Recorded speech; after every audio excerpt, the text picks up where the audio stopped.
Hello friends, welcome once again to Rick's Garage. I haven't been posting many videos lately, and that's because I've been having a few health problems, but I'm doing a little bit better now, so I thought I would do a little more work in my garage.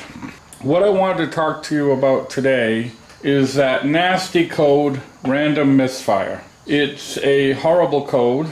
It doesn't tell you what the problem is. All it tells you is that the engine is misfiring, and you've got to kind of try to detect the problem on your own. Well, it took a while, but I finally solved the problem, and I'll let you know what it is after I go through a few of the things I checked out. First of all, I did not suspect it was the coils or the spark plugs, because here they are right here, there's 4 of them, each spark plug has its own coil. Those would not be random. If it was a problem with one of these coils, it would say bank 1 misfire, bank 2 misfire, 1 being cylinder number 1, 2 being cylinder number 2.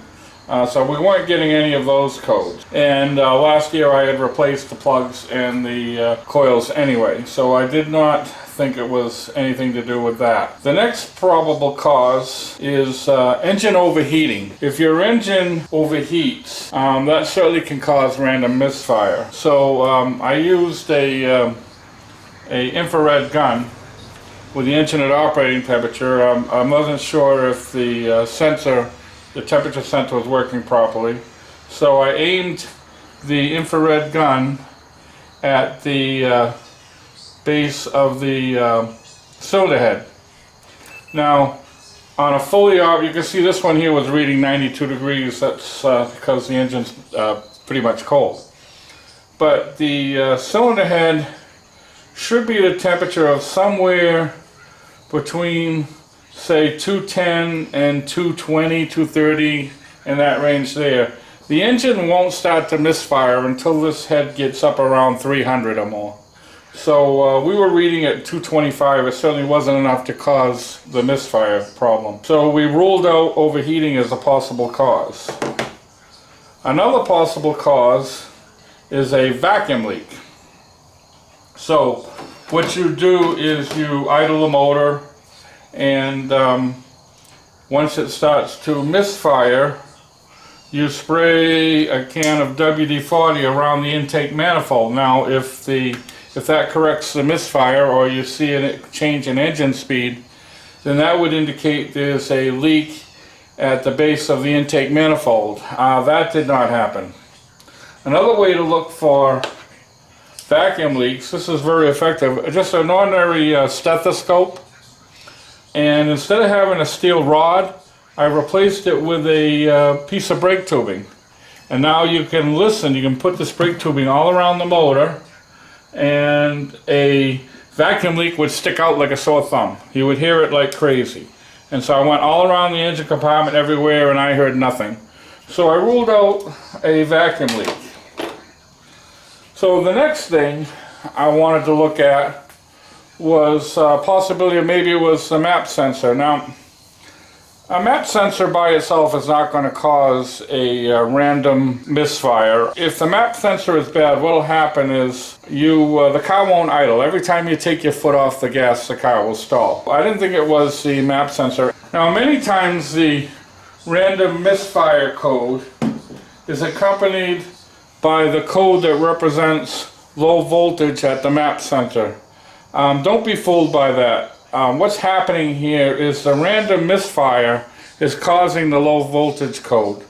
It's not the other way around. The low voltage on the map sensor is not causing the random misfire. The random misfire is causing the low voltage at the map sensor. So don't waste your money on replacing the map sensor for this problem. It's about 70 bucks. Unless you buy it on eBay, you can get a little bit cheaper, but I don't like buying those electronic components on eBay. Anyway, so we ruled out the map sensor. I took it apart and cleaned it anyway, but I didn't replace it. So the last thing I decided to check was the fuel pressure. Now, the fuel pressure is difficult to check on this car. Most cars have a Schrader valve on the fuel rail. This is one of the cars that does not. So there was really no good place to hook in my fuel pressure tester. So fortunately, The fuel pump in this car is easy to access. It's underneath the back seat. So I was able to connect my fuel pressure gauge directly to the fuel pump. Now this car should read between 50 and 60 pounds of fuel pressure, and I got exactly 50 pounds. Certainly plenty of pressure, and this in itself would not cause the misfire. So I was at a loss. I had actually made an appointment to take it to the Nissan dealer. I could not figure out any other reason for this, and I figured they had better test equipment than I did. I decided to take the car for a little ride around the block before bringing it to the dealer, and lo and behold, the car died. Left me stranded on the side of the road, but luckily I was only a couple of miles from the house. So I called for a ride home, and I went and got my code reader, and finally I got the code that was causing the problem. The reason the car died is because the camshaft sensor failed. The camshaft sensor on these cars are fairly easy to replace. It's actually right there. I don't know if you can see it, but it's just, all you need is a little 10 millimeter socket and a pair of pliers, and you can change that. So I swapped out that cam sensor right there on the side of the road, and it solved all the problems. The car's running beautiful now. So I just wanted you to know, if you do run into that awful random misfire code, what to look at and what the solution was on my particular vehicle. Evidently the camshaft sensor was faulty enough to cause the misfire, but not faulty enough to throw a code.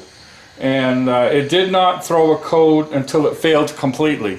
I'm not saying you should wait till you break down on the side of the road like I did, but this is what happened. I couldn't find the problem, and as it got worse, it became more obvious, and the car died, and it threw the correct code, and that was it. That was the problem. The car's running absolutely perfect now. So I'm just fixing to put the engine cover back on now that I'm through fiddling around with this thing. So thank you for watching. Oh, and by the way, I'm approaching 1,000 subscribers, so I want to thank you all for that. I'm not quite there yet, but almost. And you all know what that means. So thank you very much, and we'll see you next time.